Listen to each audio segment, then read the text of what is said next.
जा पर कृपा राम की होई, ता पर कृपा करे सब कोई। अर्थात जिस भी इंसान पर ईश्वर की कृपा हो जाती है, राम की कृपा हो जाती है, अपने इष्ट की कृपा हो जाती है, उसके ऊपर हर कोई व्यक्ति कृपा करने लगता है। हर इंसान उस पे मेहरबान हो जाता है। नमस्कार, हम कोहिनूर साईं चैनल की तरफ से रानी आप सभी साईं भक्तों का कोहिनूर साईं चैनल पर एक बार फिर से स्वागत करते हैं। क्या आपने कभी सोचा है कि ईश्वर की कृपा कुछ बंदों पे बहुत जल्दी हो जाती है? ईश्वर की असीम कृपा कुछ भक्तों पे इतनी ज्यादा होती है कि जो भी हाथ जिस चीज पे भी रखते हैं उनकी वो बात पूरी हो जाती है और उनको कोई दुख नहीं रहता, कोई परेशानी नहीं रहती। तो ऐसा क्या कारण है? हम लोगों पे ईश्वर की कृपा इतनी क्यों कम रहती है? कुछ तो कारण होगा। तो आइए कुछ कारण जानते हैं कि ऐसे क्या कारण है कि कुछ ही लोगों पे ईश्वर की कृपा रहती है और बहुत लोगों पे ईश्वर की कृपा नहीं हो पाती है। अच्छा, ऐसा तो नहीं हो सकता ना कि ईश्वर एक जादू की छड़ी घुमाते हैं ऊपर से ही और नीचे देखते हैं कि हाँ ये बंदा बहुत सुंदर लग रहा है तो इस पर मैं कृपा कर देता हूँ, या वो बहुत अच्छा लग रहा है उस पर मैं कृपा कर देता हूँ। और फटाक से ईश्वर ऊपर से ही कुछ ऐसा, ऊपर से ही कोई रोशनी फेंकते हैं कि उस पर कृपा हो जाती है। ऐसा तो नहीं हो सकता ना। कुछ वो बंदे अलग होंगे जिन पर ईश्वर की कृपा हो जाती है। तो सबसे पहला कारण क्या है कि ईश्वर पर कृपा कुछ भक्तों की होती है? तो सबसे पहले प्रभु किस पे कृपा करते हैं? प्रभु उस पे कृपा करते हैं जिस इंसान का निर्मल मन हो, उसके मन में कोई कपट ना हो, कोई द्वेष ना हो, किसी के प्रति जलन की भावना ना हो। ऐसा ना हो कि कोई बंदा तरक्की कर रहा है और आप अंदर ही अंदर जल रहे हैं उसको देखकर, अपना खून जला रहे हैं कि अरे मैं तो अपना पीछे तब का तब खड़ा हुआ हूँ, कोई तरक्की नहीं कर रहा हूँ, कोई सफल नहीं हो रहा हूँ, और वो सामने वाला बंदा तो मेरे देखते ही देखते सफलता के शिखर पे पहुंच रहा है। जिस दिन आपके अंदर ये भावना आ जाएगी उस दिन से आप प्रभु से दूर होते रहेंगे। भले ही आप प्रभु को 56 भोग लगाइए, चाहे उनको हर तरीके से प्रसन्न करिए, ऐसे ईश्वर बंदों पे प्रसन्न नहीं होते जिनके अंदर द्वेष भावना, कपट, छल, झूठ, दूसरों को दुख देना, दूसरों को परेशान करने की भावना होती है। तो इसलिए अगर आपके अंदर ये सब चीजें हैं तो उन सबको दूर करिए। दूसरा, अगर आपके अंदर बड़ों के प्रति आदर सम्मान नहीं है, आप उनकी इज्जत नहीं करते हैं, तो याद रखिएगा भले ही आप 6 घंटे पूजा करते रहिए, आप कभी सक्सेस नहीं हो पाएंगे। बड़ों की सेवा करना सीखिए, बड़ों का आदर करना, सम्मान करना सीखिए। इस समय उन लोगों को हमारी बहुत जरूरत होती है, लेकिन कुछ लोग होते हैं बड़ों के साथ चलने में शर्म करते हैं कि हमारी बेइज्जती हो जाएगी। तो ये सब चीजें अपने अंदर से निकालिए।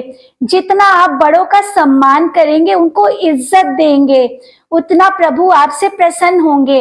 याद रखिएगा, बड़ों के आशीर्वाद, बड़ों की दुआएं आपको एक बार मिल गई ना तो जिंदगी भर आप पीछे मुड़ के नहीं देखेंगे, तरक्की आप करते रहेंगे, आप सफलता की सीढ़ियों पे अपने आप चढ़ते रहेंगे, हर काम आपके बनते रहेंगे। दुआएं खरीदी नहीं जाती, आशीर्वाद नहीं खरीदा जाता। भले ही आप जितने अमीर हो, अमीर हैं उससे दुआएं नहीं खरीद सकते, दुआएं दिल से निकलती हैं। आशीर्वाद आदमी जो भी देता है, बड़े बुजुर्ग दिल से देते हैं, उनकी दुआएं लीजिए, आशीर्वाद लीजिए, आपके सारे काम खुद ही बनने शुरू हो जाएंगे और ऐसे लोगों से ईश्वर भी प्रसन्न रहता है। ऐसा ना करिए कि आप 6-6 घंटे तो पूजा कर रहे हैं, मंदिर की घंटियां बजा रहे हैं और घर के बड़ों का आप आदर सत्कार नहीं कर रहे, उनको धुतकार रहे हैं, लोगों के सामने उनकी इंसल्ट कर रहे हैं। कुछ फैमिली के बच्चे ऐसे भी मैंने देखे हैं कि वो अपने माता पिता की, घर के बड़ों की कोई इज्जत नहीं करते, लेकिन आस पड़ोस के लिए बहुत अच्छे बने हुए हैं, समाज का हर काम करेंगे, आस पड़ोस जो भी कोई कह देगा उसका हर काम करेंगे। लेकिन जो माता पिता कह देंगे, घर के दादा दादी नाना नानी जी कह देंगे, उनके काम टालते रहेंगे, उनकी सुनेंगे भी नहीं, उनके पास तक नहीं बैठेंगे। तो ऐसे पूजा पाठ करने का कोई फायदा नहीं है, ऐसे मंदिर जाने का कोई फायदा नहीं है।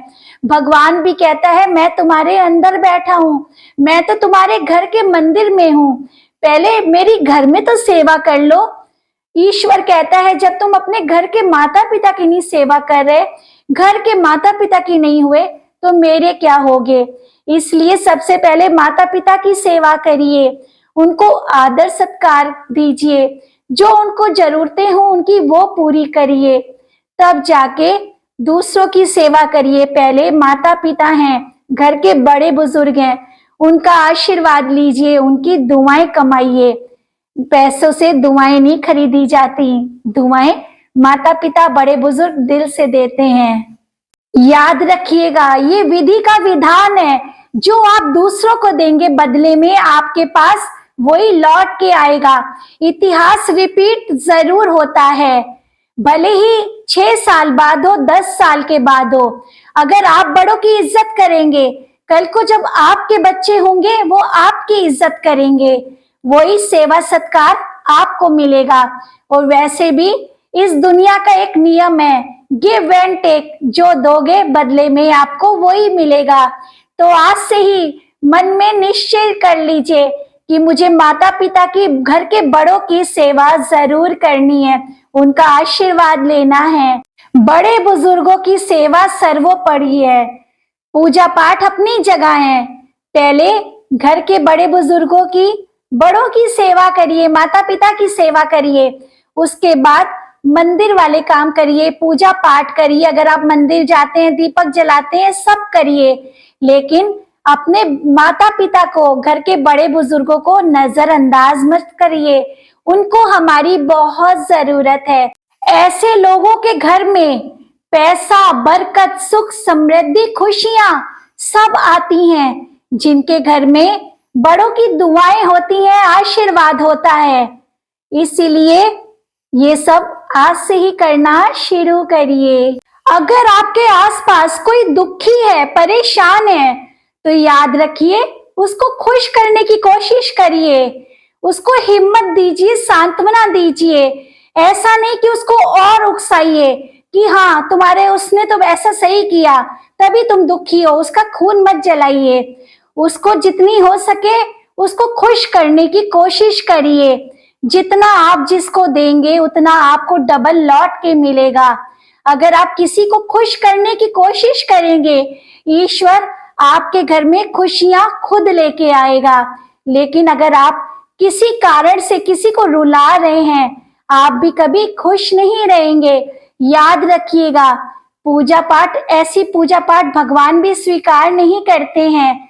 जिसको खुश करना है उसको खुश रखिए, किसी को रुलाने का कोई काम ऐसा मत करिए, किसी का अंदर मत जलाइए, किसी का खून मत जलाइए कि उसको उकसा रहे हैं, किसी को परेशान मत करिए।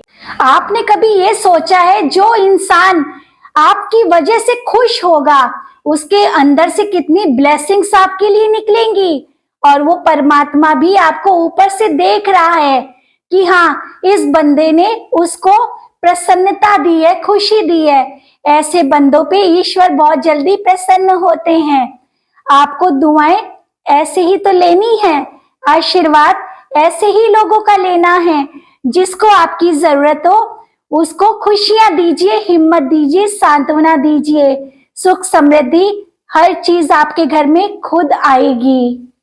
बिन मांगे मोती मिले, मांगे मिले ना भीख, ये आपके साथ भी होगा। आप ईश्वर से रोज कुछ ना कुछ मांगते रहते हैं और आपकी विश पूरी होने में डिले हो रही है, देरी हो रही है।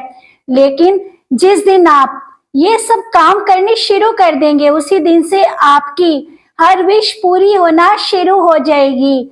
याद रखिए, किसी को दुखी मत करिए, हर जने को खुश करने की कोशिश करिए, किसी का खून मत जलाइए, किसी की आत्मा को मत परेशान करिए, मत कर पाइए, किसी के लड़ाई झगड़े में मजे मत लीजिए।